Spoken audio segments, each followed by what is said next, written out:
Good morning again, Eagles. So we're going to read chapter 8 this morning of our book. I will warn you, it's a long chapter today, so you might want to pause the video and make yourself comfortable. Perhaps go and get a drink. I've got my coffee here, and then we'll make a start. So chapter 8 is called The Announcement. I wonder if you're already wondering what that announcement might be. Cam, can I borrow your French homework? I didn't get a chance to finish mine, said Andrew. I turned to look at him. If you ever came up to me and said, Cam, I don't need to copy your homework this week because I've done it, I think I'd faint with shock. Oh, go on, Andrew pleaded. Here you are. I couldn't keep the long-suffering sigh out of my voice. But I want it back by the end of the first lesson, understand? Andrew grinned at me. Great, thanks. Andrew, lend me Cam's homework when you've finished, said Bran. You lot could try doing your own homework instead of copying mine all the time, I said, exasperated. Why have a dog and bark yourself, Bran said. Wonder if you know what that expression means. My mouth fell open. You certainly can't have it after that. Brian laughed, only teasing. Yeah, right, I sniffed. The first buzzer had sounded, so we had 5 minutes to get to class. I looked up at the blue sky, dotted here and there with snow-white clouds. It was such a beautiful day. The morning sunshine felt warm and very welcome on my face.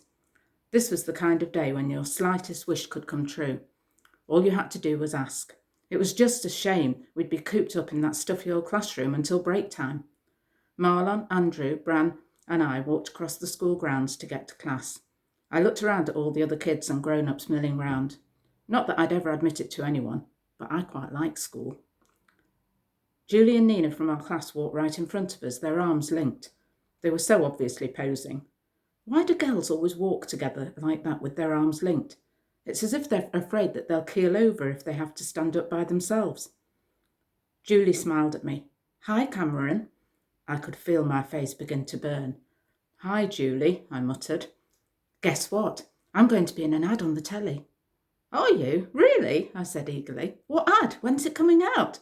Next week. I'll definitely watch it. I'm not surprised, though. You're pretty enough to be on the telly. Stunned, I stared at Julie. I couldn't believe what I'd just blurted out. Where on earth had that come from? Now all I wanted was a hole to open up and swallow me all the way down to New Zealand. Nina started laughing. Everyone was laughing except Marlon. He just shook his head. He knew what I was like. Sometimes I suffered badly from foot-and-mouth disease. Julie was smiling at me again. Cam, I'm only pulling your leg. I just wanted to see what your reaction would be, and it was worth it. Shame, shame, shame. The word was emblazoned across the sky in huge letters, and great godlike hands were coming from it and pointing directly at me. How could I have been such a ginormous nit? Everyone was laughing harder than ever now. All right, I mumbled. Why was I so gullible? Every time someone came up with a cock and bull story, I would swallow it hook, line and sinker. Cam, I only pull the legs of boys that I like, Julie said to me softly. Oh, past the sick bag, Marlon scoffed. You're just jealous, Julie told him immediately. Me? I didn't know what to think. I even managed to smile at Julie, but only just. After all, she liked me. That made her teasing worth it, almost. Cam, can I borrow your maths homework just to check and see if I did it right? Julie asked with a smile. Sure. I dug into my bag. It fell on the floor. I took a step forward to get it and ended up standing on it. I tried to pick it up, but suddenly my hands were all sweaty and I dropped it again. When I finally managed to pick up my bag, you could have fried 2 eggs on my face and they would have cooked in 5 minutes flat. Made a mistake there. Would have cooked in 5 seconds flat. I got out my maths homework and handed it straight to her. Can I borrow it after Julie? Marlon asked. I didn't get a chance to finish mine either. How come you don't whinge when Julie asks if she can borrow your homework? Bran smiled knowingly. Andrew stared at me. What maths homework? Marlon grinned. Bran, if you wore a skirt and batted your eyes at Cam, I'm sure he'd lend you his homework without a single complaint too. Bog off, both of you, I replied, my face hotter than molten lava. What maths homework? Andrew was beginning to panic now. Andrew, you can borrow it after Julie, I told him, exasperated. Julie winked. Thanks, Cam. You're a pal. I would have lent her my homework without all that lovey-dovey gooey eye stuff. I really liked Julie, but at the moment I just wanted her to disappear. She must have read my mind because she and Nina sauntered off. You fancy Julie, don't you? Marlon teased so that only I could hear him. That's a lie. Who said I did? I scowled at him. No one, but my eyeballs work just fine. She obviously likes you as well. Why don't you ask her out? I looked round quickly, but Andrew and Bran were too busy talking to hear our conversation. They were discussing how best to copy my homework. So why don't you ask her out? Marlon repeated. Shh, keep your voice down, I begged. Besides, if she said yes, I'd think it was only because I was ill. And if she said no, I'd think it was because I was ill. Marlon gave me a look. It must be hard work being you. It is, I agreed. Oh, before I forget, here you are. I dug into my bag and took out a crumpled piece of paper. What's this? Asked Marlon. The maths homework. I copied it out for you. Marlon grinned at me and snatched it from my hand. You're welcome, I said dryly. Oh, Cameron, can I have a word? I turned my head. Sticky Stewart, our class teacher, came running up to me. We all called him Sticky behind his back because he was tall and lanky and reminded everyone of a stick insect. To be honest, I was the one who'd come up with the nickname. It had only meant to be a joke. I hadn't expected it to take off the way it had. Yes, sir, I frowned. Can I have a word? Mr. Stewart repeated. He looked pointedly at Marlon, Andrew and Bran, who were walking with me. In private? Cam, we'll see you in class, Marlon said to me, giving the teacher a suspicious look. I watched as my friends walked away before turning back to the teacher. I've heard from your mum and dad that you'll be away from next week, and for some considerable time. I froze. What had mum and dad said, and why hadn't they warned me first? You're going to have a heart transplant, right? I nodded. Would you mind if I told the rest of the class? I'm sure they'd all like to join with me in wishing you the very best of luck. What else did mum and dad say? I asked. Mr. Stewart raised his eyebrows. That was it, really. Why? Is there something else? No, I said quickly. So can I tell the class? I shrugged. Yes, I guess so. Good. Mr. Stewart beetled off before I had chance to change my mind, which I was just about to do. He bounced across the school grounds with that lopping, leaping walk of his, and I knew that even if I ran after him, I'd never catch him up. What was wrong with letting the class know that I was going to have a heart transplant? Only Marlon knew the true facts, and he wouldn't say anything. So why was I so upset about the rest of the class knowing about my operation? Maybe I didn't want them feeling sorry for me. Maybe I didn't want them thinking I was even more feeble than I was. But that was silly. You could be a super fit dude and still need an operation. Look at all the footballers and boxers and the like who had operations all the time. So why was I so upset? Still trying to work it out, I made my way to class. I was in the corridor, only about 3 meters away from my classroom, when I saw the worst face in the world. Can you guess who it is? I didn't bother to hide the groan that passed through my entire body.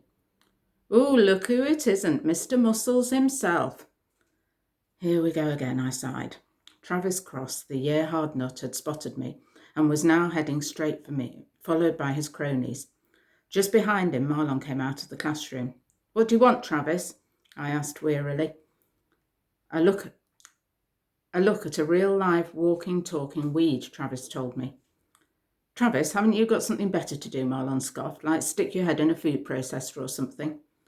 Marlon to the rescue again. Travis gave me such a look of contempt that I flinched in spite of myself. I can take care of myself, I told him, and Marlon. Yeah, right. Travis and his morons creased up laughing at me. One puff and we could blow you over, blow you down the corridor more like. You can try, I said, squaring up to him. You're not even a challenge, Travis said with disgust. It'd be like taking sweets from a baby, hardly worth my while. Bog off then, Marlon told him. Travis carried on walking, deliberately barging into me, and to my shame he did almost knock me over. Marlon rushed forward to help me. I brushed him aside as I straightened up. I'm all right, I said impatiently. Don't fuss, I'm okay. Marlon backed off immediately. Come on then, before we're late, he said. I turned to watch Travis and his friends laughing as they sauntered down the corridor. At that moment, I really hated Travis and his friends. I followed Marlon into the class, wondering if I'd always be so ineffectual. Travis was right. I was a weed. How are you feeling? Marlon asked. Fine, I said brusquely. Even though I was reading through the last remaining piece of homework I'd been left with, I could sense that Marlon was still watching me. I frowned at him. What's the problem? Cameron, whatever happens, we'll always be friends, won't we? Said Marlon. Where did that come from? I asked, surprised. We will always be friends, right? Of course, I replied. Why would we stop being friends? And at that moment, Mr. Stewart entered the room. Settle down, everyone, he called out. You're my best friend, Cam, said Marlon. I wouldn't want anything to change that. Marlon, why? Quiet, please. I said quiet, please, Mr. Stewart yelled at the top of his lungs to make himself heard.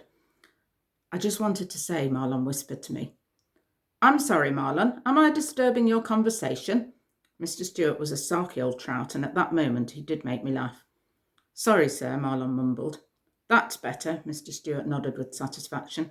Now then, I have an important announcement to make. This is Cameron's last day at school for a while. He's going into hospital next week to have a heart transplant. Marlon gasped beside me. I glanced at him, then found it hard to turn away from the shocked expression on his face. So I'm sure you'll all join in with me in wishing him a speedy recovery. And I know we'll all keep him in our thoughts and our prayers. I bent my head, wishing the teacher would shut up. He was embarrassing me something chronic. I scowled down into my lap as he wittered on. And maybe some of us could come and visit you while you're in hospital, he suggested. Would you like that, Cam? I looked up and smiled wanly.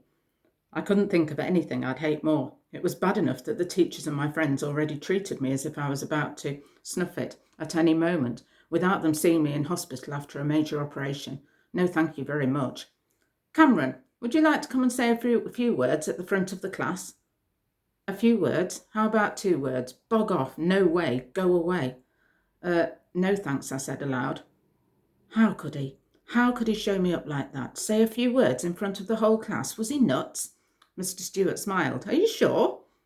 And the more he smiled, the more I scowled, until I felt as if the anger inside me was about to make me pop like a balloon. Are you really sure? Mr. Stewart fixed me with his obvious thought was... Mr. Stewart fixed me with what he obviously thought was his most encouraging smile.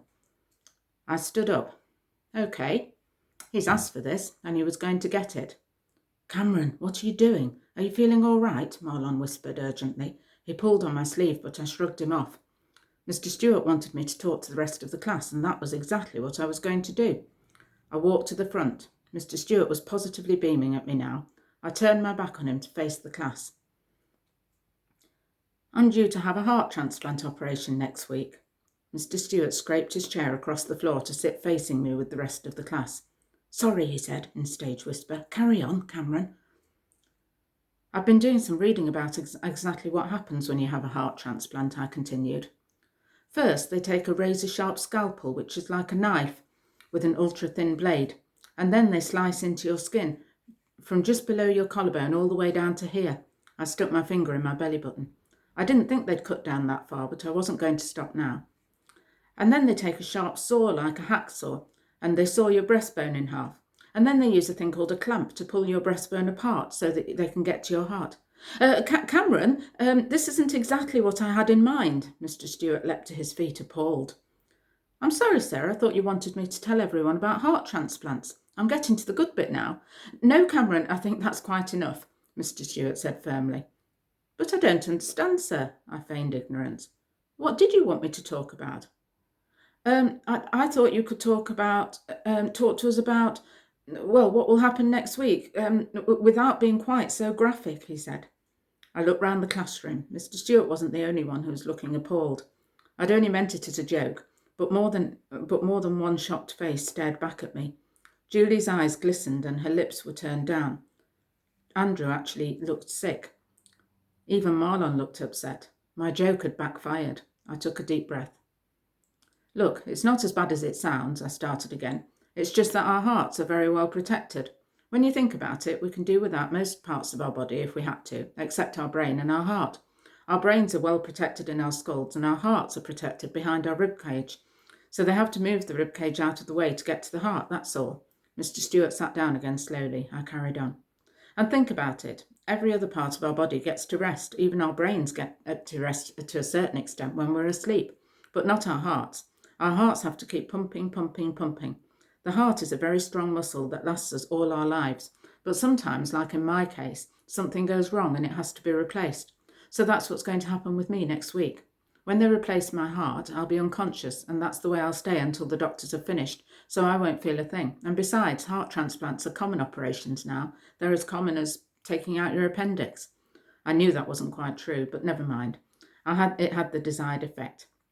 Mr. Stewart was beginning to smile again, and everyone else looked a little less worried.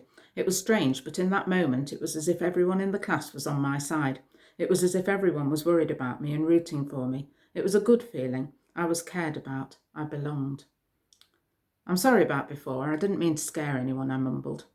That's all right. Mr. Stewart's lighthouse beam was back. He leapt up and faced the rest of the class. Let's give Cameron a big round of applause.